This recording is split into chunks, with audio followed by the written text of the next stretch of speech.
O Fluminense vive seu pior momento nessa segunda passagem do Fernando Diniz. E isso tem que ser corrigido rapidamente, porque se não for, temporada pode ir para o espaço. O Campeonato Carioca já ficou pelo caminho, o Campeonato Brasileiro não começou bem, um empate e uma derrota, e a Libertadores da América em atuações também ainda está deixando a desejar. Deixe seu like, se inscreva no canal, habilite aí a notificação. Vamos tentar entender um pouquinho do que vem acontecendo nesse ano de 2024.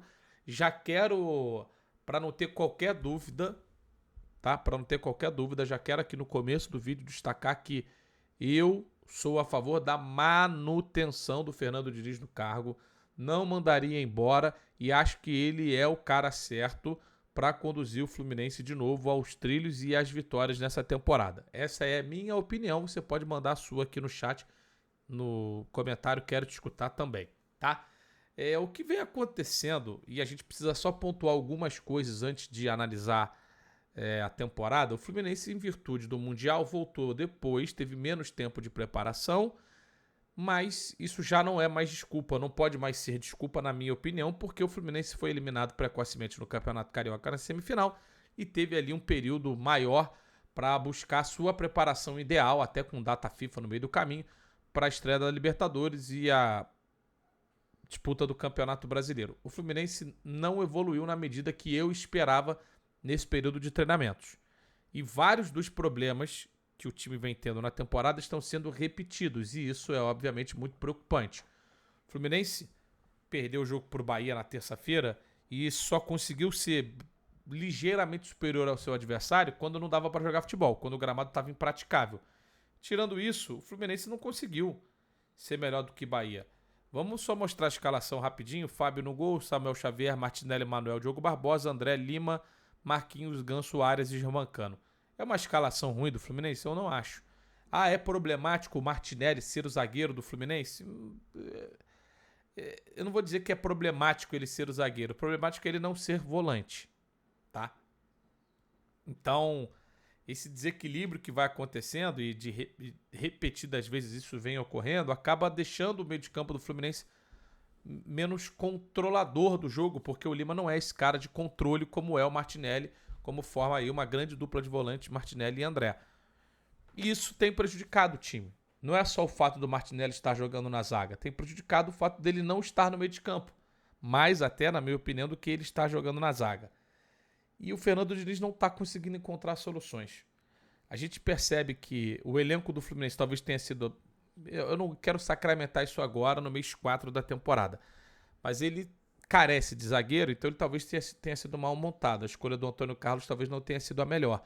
O Fluminense não conseguiu se recuperar da saída do Nino, que permitia um conforto maior para o time ficar no ataque, porque o Nino conseguia cobrir na defesa como um dos zagueiros mais rápidos do futebol brasileiro. A partir do instante que isso parou de acontecer, o Fluminense não consegue ter assim, tanta recuperação como tinha antes. E tem um outro aspecto. Na maior parte do trabalho do Fernando Diniz, a concentração na hora de defender do Fluminense era no bloco baixo. Ganso jogando na intermediária de defesa, quase como assim, se você for olhar, né? Na intermediária de defesa, se você pensar no Fluminense atacando, quase que na posição onde jogam os volantes quando o Fluminense ataca. Ele estava lá embaixo. O Fluminense marcava e marca muito comprimido ali em 30 metros de campo. Isso não tem acontecido com tanta frequência. O Fluminense não tem marcado tão baixo. O Fluminense tem estado muito desorganizado, acho que posso falar, na sua defesa. E isso tem comprometido demais. O Fluminense hoje é um time muito vulnerável a cruzamentos, porque o Martinelli não é um cabeceador, e vulnerável também a essa entrada da área, porque fica o André sozinho na maioria das vezes tentando marcar os caras. Isso tem deixado o torcedor muito preocupado, porque não tem visto soluções. E as alternativas que o Fernando Diniz vinha encontrando nos últimos anos, né, nesse trabalho dele no Fluminense, para fazer o time mais ofensivo, era sempre recuar um volante, na maioria das vezes o André para a zaga, jogar ao lado do Nino, jogar ao lado de um zagueiro, e o Fluminense dominar a posse, controlar o jogo e ser pouco agredido, porque massacrava os adversários com a posse da bola. Isso não tem acontecido. Você jogar com o Martinelli e André na zaga, repito, não é um problema em si para a zaga, é um problema para o time, porque você deixa de ter controle com essa bola e aí fica o adversário te agredindo muito, coisa que não acontecia quando você só tinha o André na zaga e mantinha o adversário pressionado lá no campo de defesa. E as mudanças, né? Ele tira o Lima para botar o Kennedy, bota o Alexander no lugar do Diogo Barbosa, bota o Douglas Costa no lugar do Manuel, o Isaac no lugar do Cano e o Cauã Elias no lugar do Samuel Xavier. Ou seja, ele termina o time cheio de improvisos, que não seriam um problema. O problema foi a leitura dele em deixar o time do Fluminense com 2 meio-campistas só. Isso já estava complicado, porque Cauli, Caio Alexandre, Jean Lucas, Everton Ribeiro, Tassiano, esses caras todos iam negociar essa bola no meio de campo. O Fluminense ficava com inferioridade no meio do campo, e aí ele insistiu no 4-2-4, recuando o Ganso para ficar quase que Ganso e André em algum momento, e depois Ganso e... mais ninguém, né? A gente olha, Ganso e Alexander no meio de campo como volante, com André e Martinelli na zaga. O Fluminense ficou muito exposto, já tinha perdido o meio campo antes, continuou sem recuperar o meio de campo, e aí, cara, fica difícil você jogar futebol sem que a bola passe no meio de campo. O Fluminense está num momento muito ruim, e isso que eu falei agora tem sido repetido em outras partidas. E o Fernando Diniz foi questionado na entrevista coletiva sobre essas improvisações. A pergunta foi do Gabriel Amaral, foi uma ótima pergunta. O Diniz não senti que gostou muito, vamos escutar. A sua lógica nessas improvisações, porque por vezes você tem até o jogador da posição, mas você prefere terminar e dentro de uma partida mudar esses jogadores que já estão em campo, ou até jogadores que vêm do banco, colocando eles em outras posições. Qual a sua lógica? O áudio da Flu TV não estava tão bom, tá? Por isso que tá mais baixo. Como você pretende fazer isso? Lógico que é melhorar o time. Mas o time tem mais chance de fazer o gol, de ganhar do Inter para poder ganhar a Libertadores, por exemplo. Essa é a lógica. Não tem outra lógica. Essa é a lógica. O time melhorar para poder conseguir o resultado que a gente precisa. Quando a gente teve mais jogadores fora de posição, no segundo tempo, foi a hora que a gente teve mais chance de poder empatar o jogo e o time cresceu. Eu discordo. Eu não vi o Fluminense em condições de empatar o jogo contra o Bahia. Quando o time ficou... No final, lógico que o adversário se retrai para tentar defender o resultado, e você acaba tendo ali quase que uma bafa.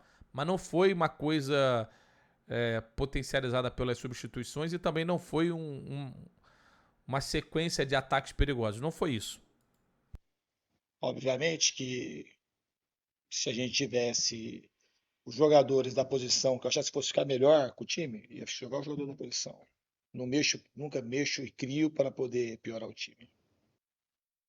Então é isso que acontece. Essa pergunta ela é válida hoje e ela é válida para o jogo do Inter de Porto Alegre. Então, se aquilo lá foi bom, porque ganhou, se não teria sido também, seria um motivo de questionamento. A gente tem que tentar ajudar a torcida a entender.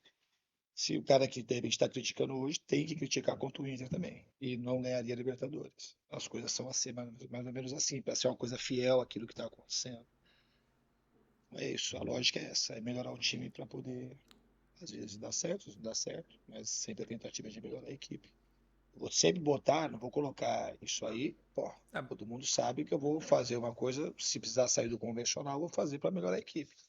E o Fluminense só ganhou Libertadores, o título histórico e ganhou a Recopa, porque ele não é um time convencional. Se ele fosse convencional, provavelmente a gente não teria ganho. Cara, eu concordo muito com o Diniz quando ele fala dessa questão do time ser convencional ou não. E me parece muito óbvio, porque é o trabalho dele, que ele vai fazer as mexidas querendo melhorar a equipe. Agora, ele tem que entender que quando as mexidas não melhoram o time, é natural que existam questionamentos.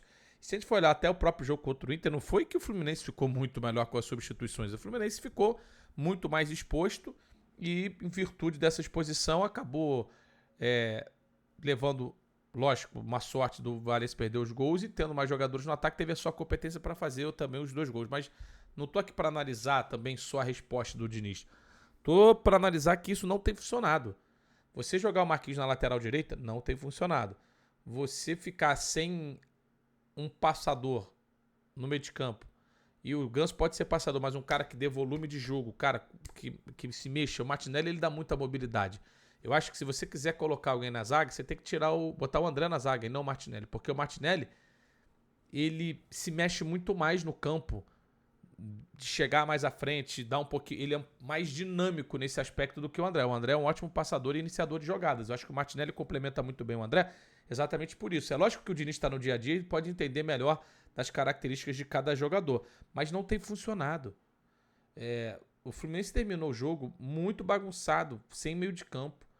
E não é uma... Se você colocar os jogadores e mantiver uma estrutura de organização, beleza. Mas o Fluminense está num momento perdido na temporada. Essa é a minha sensação, vendo os jogos do Flu. O Fluminense não consegue mais controlar os adversários, porque não controla a posse de bola. Os adversários têm marcado muito melhor o Fluminense do que o Fluminense marca os adversários. E isso tem que ser corrigido urgentemente. Urgentemente. Eu estou fazendo uma análise depois de uma derrota. Poderia ter feito uma análise muito parecida depois da vitória contra o Colo-Colo, em que o Fluminense demora para mexer, o Diniz demora para mexer, depois de ter o resultado ali a seu favor, toma o gol, uma circunstância, o gol é anulado, mas não tá, o momento não é legal. O Fluminense demorou para voltar das férias, verdade, ok. O Campeonato Carioca era importante? Era. Você pegou o Flamengo, que caiu na semifinal, faz parte, poderia ir para qualquer lado, apesar do Fluminense não ter conseguido, poderia ir para qualquer lado na teoria, né? Na prática, o Fluminense não teve nem perto de sair classificado do Maracanã, dos 180 minutos. Tá complicado, não tá legal. O cara certo para mexer nisso, na minha opinião, Fernando Diniz. Como ele vai fazer? Ele sabe muito melhor do que eu. As alternativas ele busca, ele é inquieto. E eu entendo que o torcedor fique muito na bronca quando as coisas não funcionam. E tem que ficar mesmo. Mas o que tem me preocupado é ver que o Diniz ele tem muitas vezes entupido o time de atacantes e deixa o meio de campo desguarnecido, coisa que ele nunca fez. Ele sempre, na tentativa de se transformar em mais ofensivo, ele tinha mais jogadores de passe e posse atrás, e isso transformava o time mais agressivo, porque tinha mais essa posse, mais constância, mais ataque, e naturalmente chegava às oportunidades. Não tem acontecido. Eu realmente acho que a perspectiva do Fluminense, caso não melhore, ela é muito ruim. E o Fluminense precisa de zagueiro. Precisa de zagueiro, isso está muito óbvio. Chegou a hora de trazer um cara para resolver a zaga, cobrir essa saída do Nino, porque o Fluminense está muito exposto na defesa, principalmente pela falta de um cara que tem essa característica de velocidade, de cobertura, bom no jogo aéreo. Não tá legal. Enfim, quero saber a sua opinião. Deixa o seu like, se inscreva no canal, habilite a notificação. Um forte abraço e até a próxima.